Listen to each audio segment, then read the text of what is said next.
Olá para você que me assiste, esse é o vídeo de relatos número 2. Faz um bom tempo que eu não gravo, por N motivos, mas mais desânimo mesmo. Tava meio complicado esses tempos. E tava vendo agora, acabei de chegar em casa, né, do trabalho. E tava relaxando, assistindo um pouco de vídeo do YouTube. E acabei de ver que teve um vídeo que o Nando Moura tava falando que o Stalin ganhou dois prêmios de Nobel da Paz, né? E depois ele corrigiu, falando que não era e tal. E acabei de ver vários outros vídeos relacionados a esse tema e vi como que tem bastante desinformação sobre isso. Mas eu não tô aqui para dar aula, apesar de ser professor para dar aula, mas tava pensando que boa parte disso atualmente, né?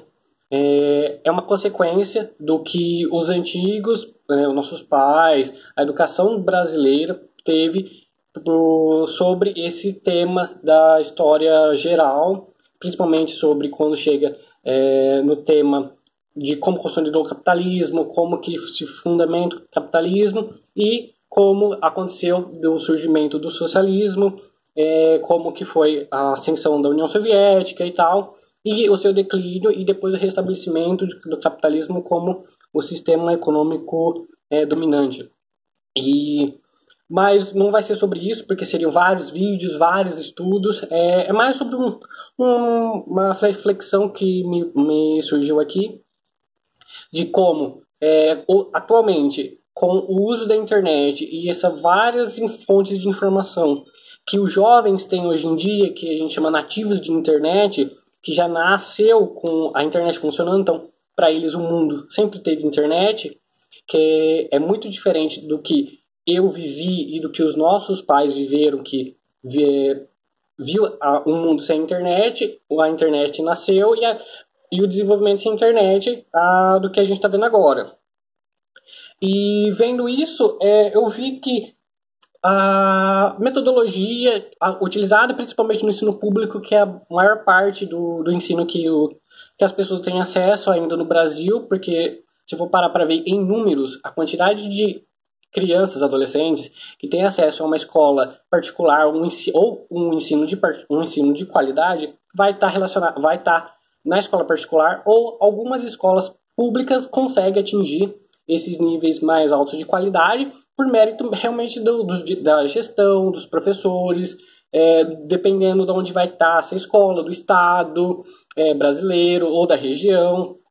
São alguns fatores externos ou complementares que acabam auxiliando essa qualidade da educação. Mas, no termo geral, a educação brasileira ela ainda é bastante fraca, não tem muita infraestrutura, não tem investimento. A gente acaba vendo nos vários noticiários aí que o governo diminui o investimento na educação ou congela o investimento, que a gente está acompanhando nas mídias, em todas as mídias, né, sejam elas na internet ou fora da internet, todas. E aí eu estava pensando porque esses tempos atrás eu vi sobre o assunto de metodologia ativa e educação 4.0. E estava comparando, assim, pensando, estudando, né, sobre a educação que a gente tem na escola pública. E é muito, muito distante ainda. É uma distância muito grande. Por todos esses motivos, a maioria não tem acesso a esse tipo de educação. Mas como eles têm acesso ao celular, à internet, eles acabam tendo acesso à informação dessas pessoas que estão completamente equivocadas. A metodologia, só que, antes de chegar nisso, deixa eu só falar um pouquinho da metodologia da escola. Ainda é uma metodologia tradicional, em que o professor é detentor de todo tipo de conhecimento, então é ele que tem que trazer. Por quê? Porque a escola não tem infraestrutura, não tem internet, não tem outros meios para poder trazer mais conteúdos das mais diversas fontes para utilizar em sala de aula, independente da matéria.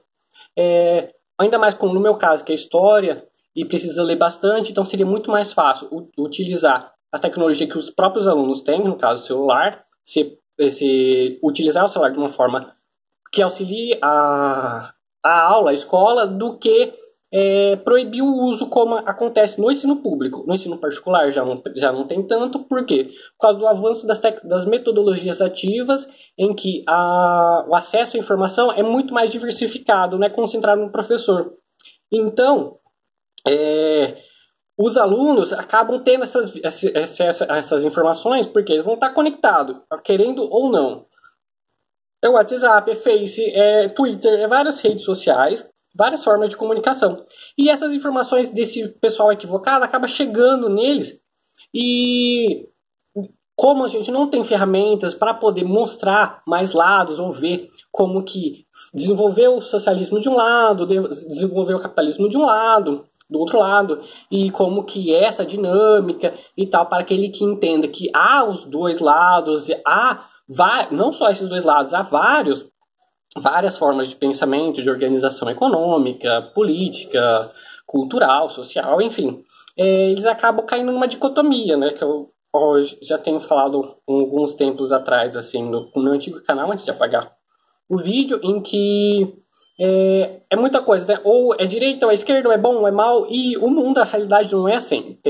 Por exemplo, tem várias culturas, várias religiões que se conflitam, que se aproximam, que se distanciam, dependendo do ponto que você olha.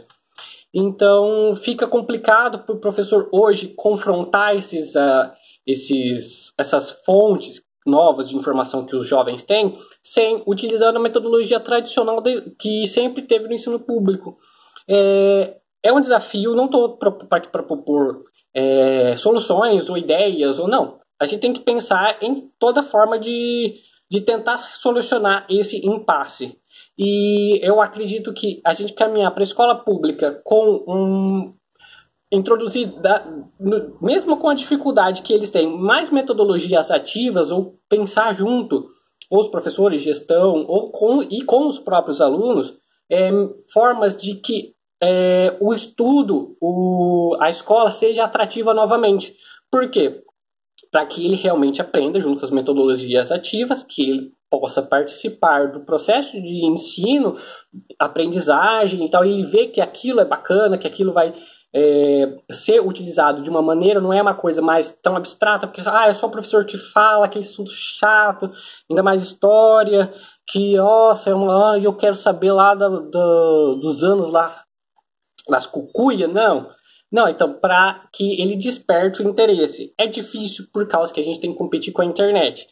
Mas esse é o ponto. Não competir, utilizar ela de uma maneira ou de outra.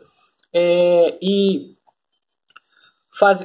com esse acesso, fazer com que ele pense sobre prós e contras do que o pessoal está falando e do ensino oficial que a gente aprende, como no caso, como historiador, a falar, foi assim, assim, assim, assado, porque é uma ciência e tal, mas pode ser derrubado. Não precisa uma verdade absoluta. Não é que nem o pessoal fala na internet que são verdades absolutas e só tudo tá certo. Não. Tem que promover um diálogo, promover uma forma de que as pessoas falem, tenham liberdade para falar, tenham liberdade de ouvir a outra expressão. Por quê? Porque como você só ouve de um lado, você vai reproduzir tudo negativo também desse lado. E tanto o pessoal que só ouve de esquerda, quanto o pessoal que só ouve de direita, ou vários outros pontos que a gente tem na sociedade.